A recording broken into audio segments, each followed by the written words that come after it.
Lo duduk di kubikel yang sama tiap hari, ngeliatin jam di layar monitor nunggu jam 5 sore, dan ngeluh dalam hati kenapa gaji selalu habis di tanggal 15. Lo ngerasa mentok. Lo ngerasa kerjaan ini nyita semua waktu lo sampai lo pusing mikirin kapan bisa punya bisnis sendiri. Lo nontonin sosial media berjam-jam nyari inspirasi bisnis gede, tapi tetap aja besok paginya lo balik lagi ke rutinitas yang sama. Sempit-sempitan di angkot atau kereta, ngerasain dinginnya pendingin ruangan kantor yang kadang bikin masuk angin, dan liatin mutasi rekening yang makin menipis padahal bulan masih panjang banget. Tapi lo sadar gak bro? Di ruangan beratap yang sama, dengan orang-orang yang sama yang tiap hari lo temuin dari pagi sampai sore, ada duit yang lagi berceceran nunggu buat lo ambil. Bukan lewat cara curang, bukan lewat jilat atasan apalagi korupsi waktu kantor, tapi murni lewat kebiasaan-kebiasaan sepele teman sekantor lo sendiri yang sering banget dilewatin gitu aja. Gue juga pernah ada di posisi itu. Ngeliatin slip gaji sambil mikir, ini duit numpang lewat doang apa gimana ya? Udah ngirit-ngirit bawa bekal makan siang dari rumah, tetep aja rasanya kurang. Mau buka usaha di luar, modal tipis dan tenaga udah habis duluan di jalan. Pulang kerja udah capek, boro-boro mau mikirin strategi pemasaran atau sewa lapak jualan. Tapi ternyata, ekosistem kantor tempat kita kerja itu adalah pasar yang paling gampang buat diubah jadi peluang. Gak perlu sewa ruko mahal-mahal di pinggir jalan, gak perlu pusing mikirin biaya iklan. Lo udah punya pasarnya, yaitu teman-teman divisi lo, teman beda lantai, atau bahkan orang-orang dari divisi lain yang sering mampir ke meja lo. Di video kali ini, kita bakal bedah tuntas 3 ide bisnis meja kantor yang modalnya bener-bener receh, prakteknya gampang banget, tapi perputarannya bisa jauh lebih cepat dari ekspektasi lo. Dan yang paling penting, diam-diam bikin dompet lo makin tebel tanpa bos lo sadar. Oke, kita masuk ke pembahasan pertama, kantin kejujuran versi laci meja lo sendiri. Coba deh lo perhatiin baik-baik ritme kerja di kantor lo tiap hari. Jam 3 sore itu adalah jam yang paling rawan buat pekerja kantoran. Itu fase dimana orang-orang udah mulai ngantuk berat, lapar nanggung, mumet ngeliatin revisian kerjaan yang gak kelar-kelar, tapi males luar biasa kalau disuruh turun ke bawah atau jalan nyari minimarket di luar gedung. Udah gitu, kalau mau pesen lewat aplikasi ojek online, ongkos kirim sama biaya layanannya kadang lebih mahal dari harga minumannya sendiri. Akhirnya banyak yang milih nahan lapar atau cuma minum air putih, mentok-mentok nyeduh kopi saset yang disediain kantor. Nah, disitulah celah psikologis yang bisa lo manfaatin. Orang butuh solusi cepat, murah, dan gampang dijangkau tanpa harus ninggalin kursi terlalu lama. Lo tinggal manfaatin waktu belanja bulanan lo di pasar grosir. Beli cemilan kiloan yang rasanya gurih pedas, karena cemilan micin itu paling cepet bikin melek mata yang ngantuk. Beli juga cemilan kemasan kecil, permen, atau kopi saset rentengan yang rasanya beda dari jatah dapur kantor biasa. Taruh di pojokan meja lo atau di area kosong dekat tempat minum kalau emang lingkungan kantor lo asik dan nyizinin. Terus kasih toples kecil atau kotak plastik bening yang ada tulisannya buat bayar mandiri. Nah, ini kuncinya. Lo nggak perlu berdiri di situ nungguin dagangan lo layaknya abang-abang warteg nungguin pembeli. Lo tetap duduk manis, ngerjain tugas kantor lo seperti biasa, ngejar target harian lo. Sistem kantin kejujuran ini jalan sendiri, mengandalkan rasa sungkan dan kejujuran teman-teman lo. Duitnya ngumpul pelan-pelan dari recehan kembalian atau uang pas dari temen lo yang butuh tenaga tambahan darurat buat lanjut kerja. Mungkin lo bakal mikir, untungnya paling cuma 1.000-2.000 perak, buat apa repot-repot? Ya emang untungnya receh, tapi di dunia bisnis ada yang namanya kekuatan volume. Coba lo kaliin pakai matematika sederhana. Kalau sehari ada 10 orang yang jajan, entah itu beli makaroni pedas atau permen, dan dari masing-masing orang lo untung 2.000 perak aja. Itu artinya lo dapat 20.000 sehari. Kaliin 20 hari kerja sebulan, 400.000 sebulan, murni pendapatan tambahan yang masuk ke kantong lo dari meja kantor, tanpa lo harus kepanasan di jalan, tanpa sewa tempat, tanpa bayar listrik sama sekali. Bulan pertama, 400.000 itu mungkin bisa nutupin uang bensin atau uang transportasi lo sebulan penuh. Bulan kedua, bisa buat bayar tagihan internet. Ini bukan soal gimana caranya lo bisa cepet kaya, tapi ini soal gimana muterin uang receh yang ada di depan mata jadi fondasi finansial yang ngurangin beban lo. Masuk ke peluang yang kedua, jasa titip sarapan spesifik.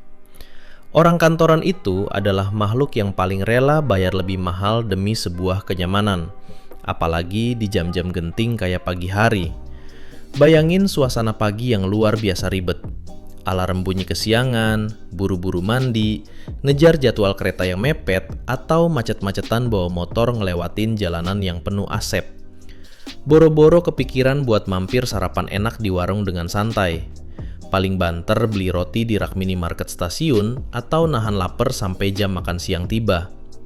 Nah, coba lo telaah lagi rute yang biasa lo lewatin tiap berangkat kerja. Ada nggak tukang bubur ayam langganan warga lokal yang antriannya selalu panjang tiap pagi?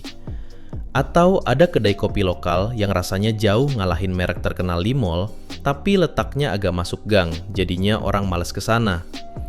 Atau mungkin warung nasi uduk langganan lo yang sambelnya terkenal enak banget. Kenapa peluang sejelas ini cuma lo lewatin tiap hari? Kenapa nggak lo ubah jadi duit masuk? Lo tinggal manfaatin HP lo. Buka sistem titip beli di grup obrolan tongkrongan kantor dari malam sebelumnya. Lo tanyain aja dengan bahasa santai. Besok gue lewat bubur ayam Mang Udin nih, ada yang mau nitip dibeliin sekalian nggak? Kelihatannya sepele banget kan? Kesannya kayak lo cuma berbaik hati bantuin temen yang lagi kelaparan. Padahal di balik layar, mesin bisnis lo lagi berjalan tanpa mereka sadari. Setiap porsi makanan atau minuman yang lo bawa, lo udah tambahin harga sebagai jasa titip. 2.000, 3.000, sampai 5.000 perak per bungkus, itu masih masuk akal banget buat orang yang kelaparan tapi males nyari sarapan sendiri keluar kantor. Mereka nggak cuma bayar harga makanannya, tapi mereka ngebayar waktu antri lo, ngebayar ongkos bensin lo, dan ngebayar kenyamanan mereka karena tahu-tahu sarapan enak udah ada di atas meja mereka pas mereka nyampe di ruangan. Kadang ada pesanan yang ribet, misalnya kopi susunya minta sedikit gula, atau bubur ayamnya nggak pakai seledri dan kacang. Layanin aja.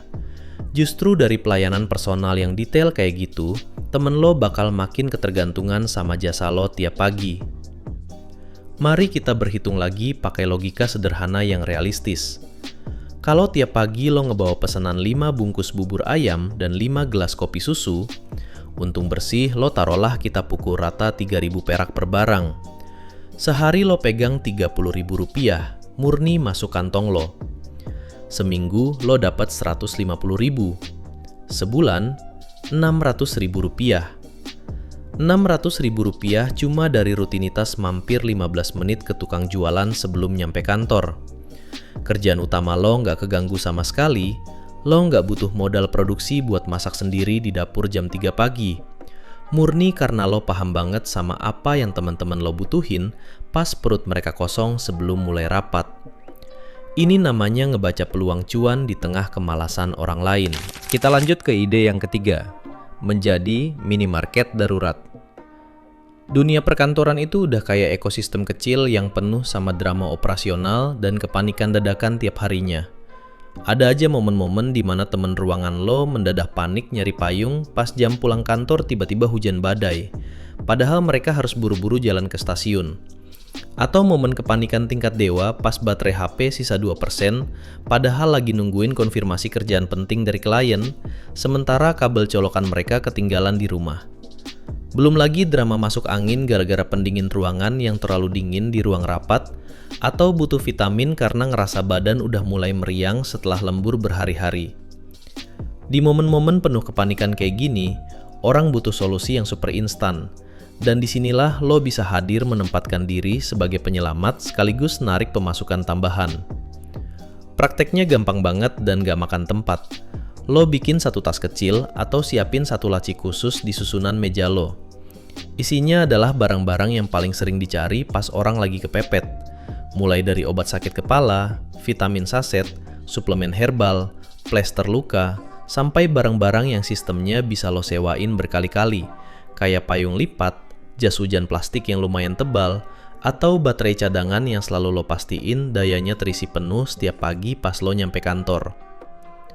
Percaya sama gue, pas orang lagi bener-bener kepepet, logika soal harga itu seringkali turun jadi prioritas nomor 2. Mereka nggak akan pusing mikirin kalau harga suplemen atau vitamin yang lo jual itu selisih 1.000 atau 2.000 lebih mahal dari harga di minimarket lantai dasar.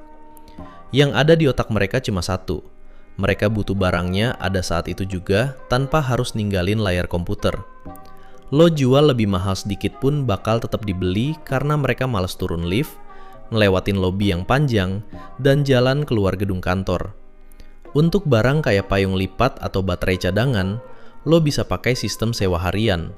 Lo patok harga 10.000 sehari buat sewa payung pas hujan deres sore-sore.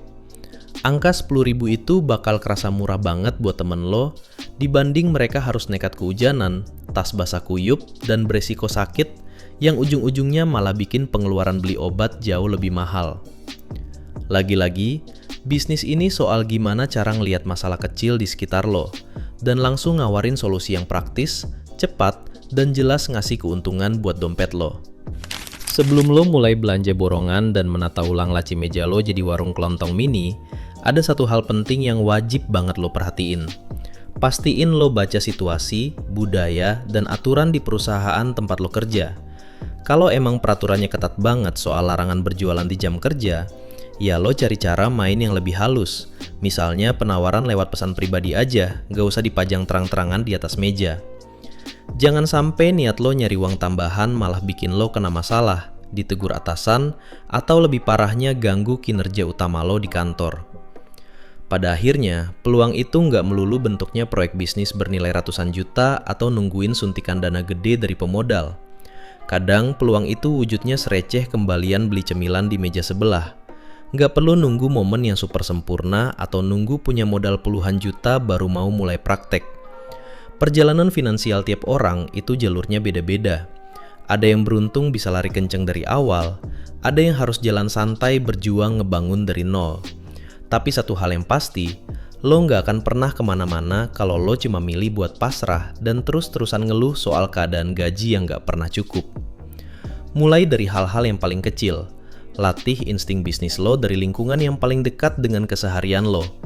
Lo punya kapasitas yang jauh lebih besar buat bikin perubahan di kondisi finansial lo sendiri.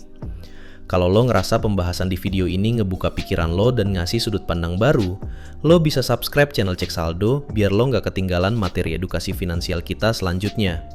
Komen juga di bawah, bagi pengalaman lo, apakah lo pernah nyoba cari cuan kecil-kecilan di kantor, atau lo punya ide lain yang belum sempat kita bedah hari ini?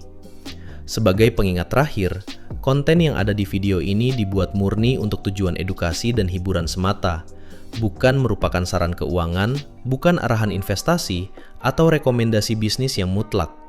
Segala keputusan finansial yang lo ambil sepenuhnya menjadi tanggung jawab lo sendiri. Stay sharp, stay humble, bye. Ada satu video lagi yang worth it buat lo tonton. Klik aja di layar sekarang.